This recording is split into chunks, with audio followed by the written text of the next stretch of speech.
mulai dan kita diawali dengan doa pembuka.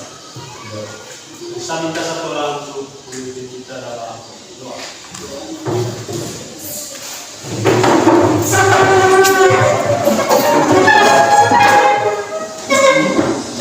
Bapak Guru dan teman-teman, marilah kita siapkan hati untuk berdoa. Allah Bapa di dalam surga, puji dan syukur kami haturkan kepadamu atas segala berkat dan perlindungan-Mu, sehingga kami semua bisa berkumpul di dalam kelas ini dalam keadaan sehat walafiat. Tuhan, sebentar lagi kami akan memulai aktivitas kami, baik kami sebagai pelajar maupun pengajar. Ya Tuhan, tolong Roh Kudus-Mu ke dalam hati kami semua, agar apa yang diberikan oleh Bapa Guru dapat kami terima dengan baik, dan semoga kegiatan yang kami laksanakan pada pagi hari ini dapat berjalan dengan lancar sesuai dengan kehendak-Mu. Namun kami puji kini dan sepanjang segala masa. Amin.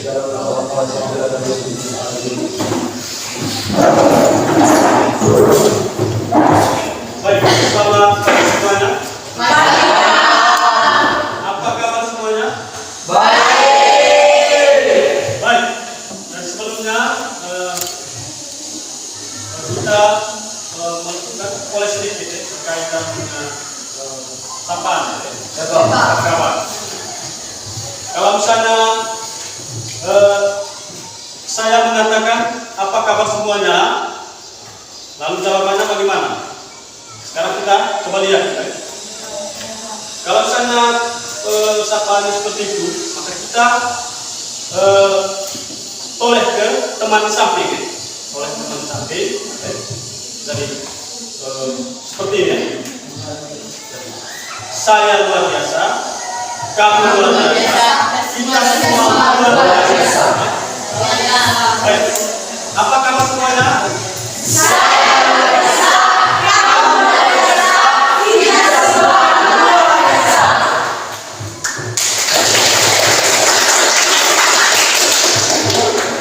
Jadi sebelum kita melanjut ke materi, dari saya cek dulu untuk kehadiran kita pada pagi hari ini. Ya Pak. Baik, mungkin ada yang tidak hadir atau Ada semua dua orang. Baik, pada hari ini dua orang yang tidak hadir. Kira-kira alasannya apa? sakit Pak. Sakit. Ya Pak. Sakit. Tentu kita semua yang hadir pada saat ini itu merupakan sebuah rahmat Tuhan.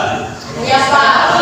Tuhan melimpahkan berkat anak-anak kita semua sehingga pada pagi hari ini kita kembali hadir dan berkumpul untuk mengikuti proses pembelajaran pada hari ini. Baik anak-anak sekalian, jadi ada beberapa tujuan, pembelajaran yang kita sampaikan, sehingga ketika kita keluar sekolah nanti kita mungkin memiliki atau membawa sebuah hasil. Hasilnya apa? Dari tujuan pembelajarannya, yang pertama itu berkaitan dengan peserta didik. Peserta didik itu mampu memahami gereja sebagai persekutuan yang terbuka dan bersungguh pada Allah atas nama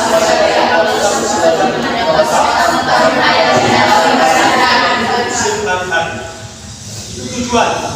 Dari bagaimana kita setelah selesai pembelajaran ini sebentar, dan kita harus membawa sekurang-kurangnya memiliki pengetahuan tentang gereja sebagai persekutuan yang terbuka.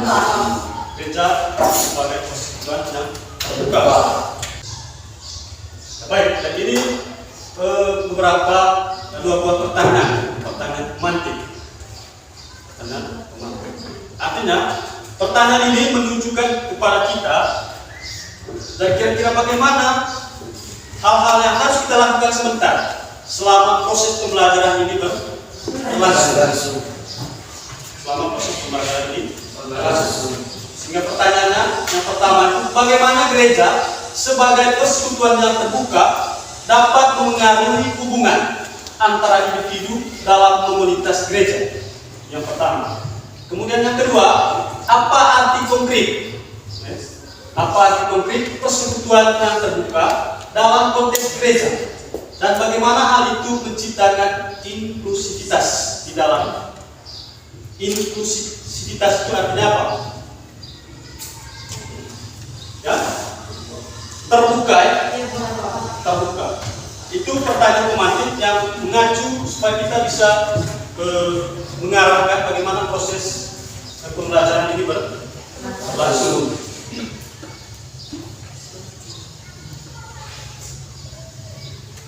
Ya baik, dan yang pertama saya minta kalian sekalian untuk duduk dalam bentuk kelompok.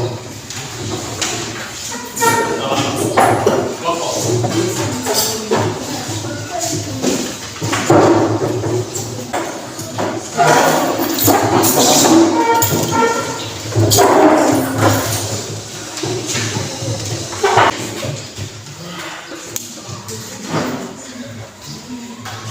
Baik, dari dalam kelompok nanti dan kita kerja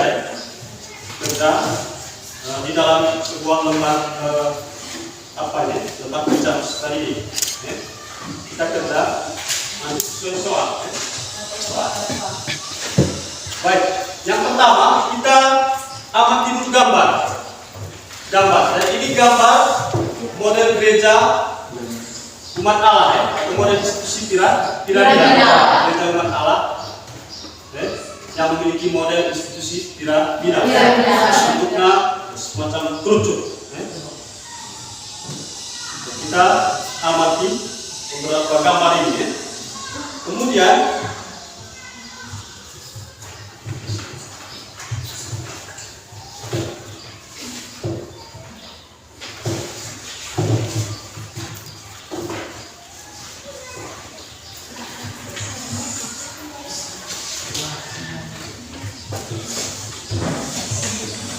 lihat gambar.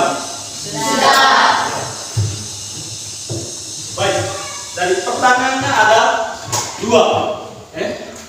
Jadi setelah kita melihat gambar tersebut, coba kita renung dan analisis dengan pemahaman kita sendiri. Dan bagaimana pendapat Anda terkait dengan hal tersebut? Lalu apa kelebihan dan kekurangan dari model gereja tersebut? Ada dua pertanyaan. Kita kerja mulai sekarang.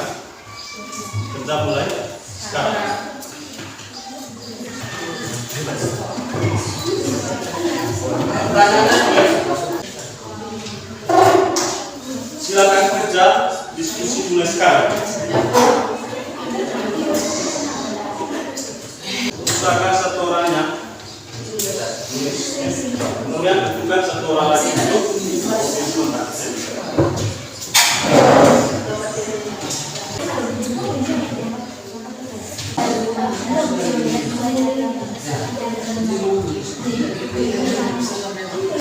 Sudah?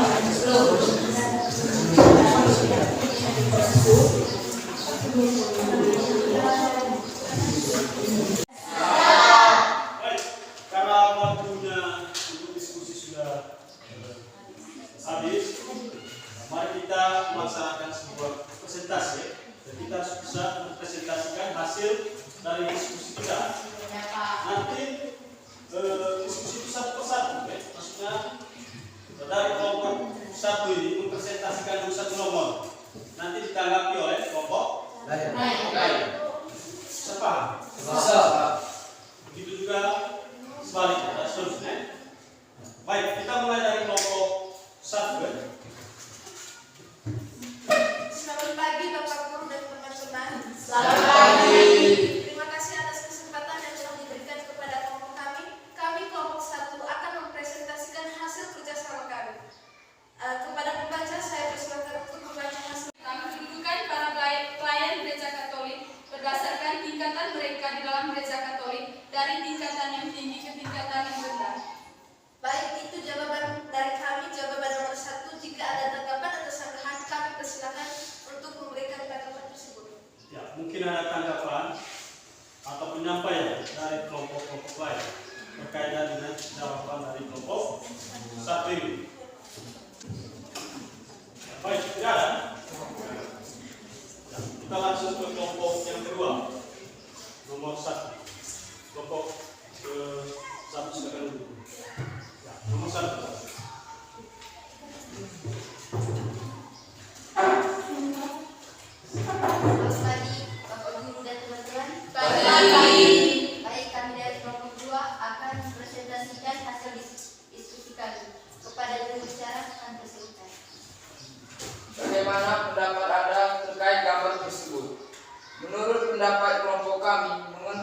mengenai gambar tersebut adalah suatu susunan dalam gereja umat Allah adalah mulai dari paus, uskup, imam, biarawan, biarawati, dan umat Allah.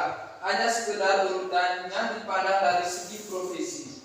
Tetapi dalam persekutuan gereja yang terbuka, semua adalah umat Allah tanpa dipandang dari segi apapun. Baik, dari itu dari kelompok 2. Kelompok 2 mengatakan bahwa model gambar, model gereja, model institusi piramidal ini dan memiliki susunan yang tertata, maksudnya mulai dari paus, uskup, dan biarawan. Itu menurut kelompok 2. Mungkin ada tanggapan dari kelompok 1 atau kelompok 3 berkaitan dengan hasil pekerjaan dari kelompok 2 ini. Kelompok 1. Ya. Baik, saya akan memberi saran sedikit. Apakah gambar tersebut sesuai dengan kriteria gereja sebagai umat Allah yang terbuka? Pertanyaan dari kelompok 1, apakah model sesuai dengan kriteria Gereja sebagai umat Allah yang terbuka? Apakah sesuai? Baik, terima kasih dari atas hasil diskusi kita berkaitan dengan gambar model gereja persekutuan yang terbuka. Tentu menurut pendapat kita tadi ada beberapa banyak. Ada yang mengatakan bahwa model gereja itu adalah memiliki susunan pimpinan yang tertata rapi dan sebagainya. Baik, kita lanjut.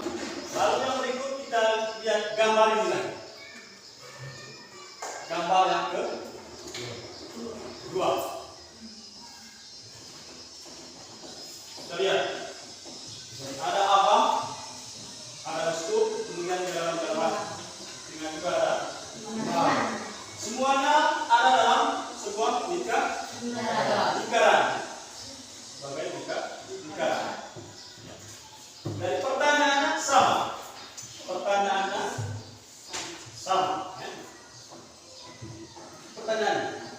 Setelah kita melihat gambar tersebut, coba kita kembali merenung dan menganalisis dengan paham atau pikiran kita sendiri.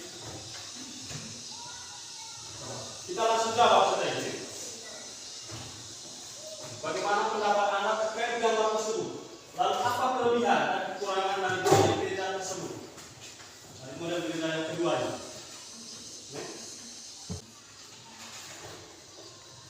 Kelompok 1. Menurut kami, gambar dari institusi lingkaran tersebut tidak memandang status sosial dari para anggota gereja dalam gereja Katolik. Baik, dan menurut kelompok 1 ini, model gereja seperti ini, dari di dalamnya tidak memandang soal status, soal kelebihan. Jadi yang muncul di situ adalah persaudaraan, setara dan sebagainya. Itu dari kelompok 1. Untuk menurut teman-teman tadi, teman-teman Anda dari bawah model gereja seperti ini, dan tidak memandang status dan sebagainya. Sekarang mari kita lihat pembahasannya. Kira-kira seperti apa kelebihan dan kekurangan dari gereja ini. Jadi yang pertama, kelebihan dan kekurangan. Dari adanya keterlibatan penuh dari setiap umat. Kemudian gereja tidak lagi gratis. Artinya secara baik. Sekarang kita lihat gambar berikut. Baik, yang pertama kita lihat gambar ini. Gambar ini apa? Maksudnya rasa persaudaraan, kebersamaan, solid. Sehingga di dalamnya memiliki banyak muncul karena ada rasa kasih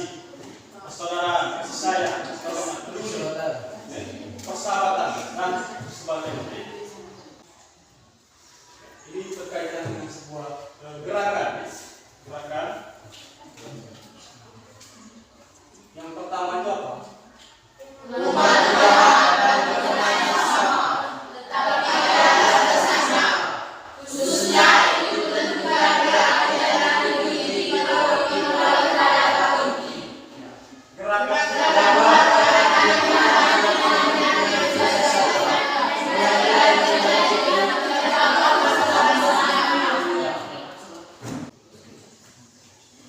Baik, dan itu berkaitan dengan model gereja persekutuan umat. Tentu dari kedua model gereja itu memiliki kelebihan dan kekurangannya masing-masing. Sama seperti gereja model yang pertama yang tadi adalah model gereja institusi dan Filadelfia. Kelebihannya adalah memiliki struktur yang jelas, tertata, rapi, urutannya. Kemudian model gereja itu juga mampu untuk mengatur segala urusan gereja yang bersifat luas, yang sangat luas. Misalnya dalam lingkup uskupan, paroki dan sebagainya. Kemudian dari model gereja yang kedua tadi, di situ juga menunjukkan kelebihan dan juga kekurangan. Kekurangannya apa? Kekurangannya tidak bisa menjangkau wilayah yang lebih luas, misalnya uskupan dan sebagainya, tidak bisa mengatur. Kecuali di dalam, kalau misalnya dalam wilayah yang kecil, misalnya komunitas KBJ dan sebagainya. Kemudian model kita yang kedua juga adalah memiliki kelebihan, misalnya di situ memunculkan rasa cinta kasih, rasa persaudaraan, solid dan sebagainya.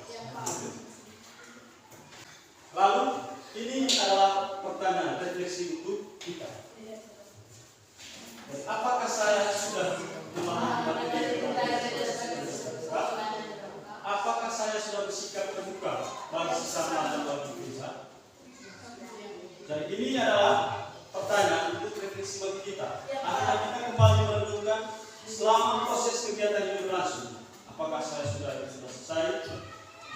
Sudah paham berkaitan dengan materi ini atau belum?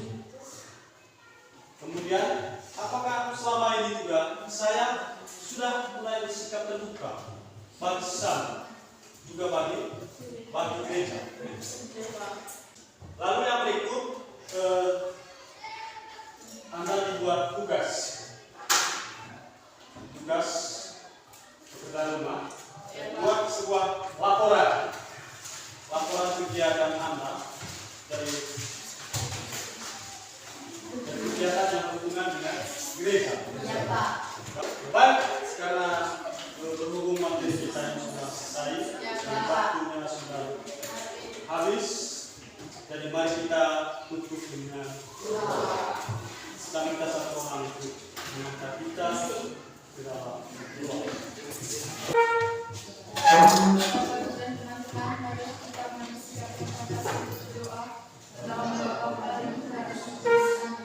Allah Bapa dalam surga, terima kasih Tuhan, Engkau memperkenankan kami untuk menyelesaikan tugas kami hari ini dengan baik. Ya Tuhan, berkatilah kami pada hari-hari yang akan datang. Namamu kami puji kini dan sekarang segala masa. Amin.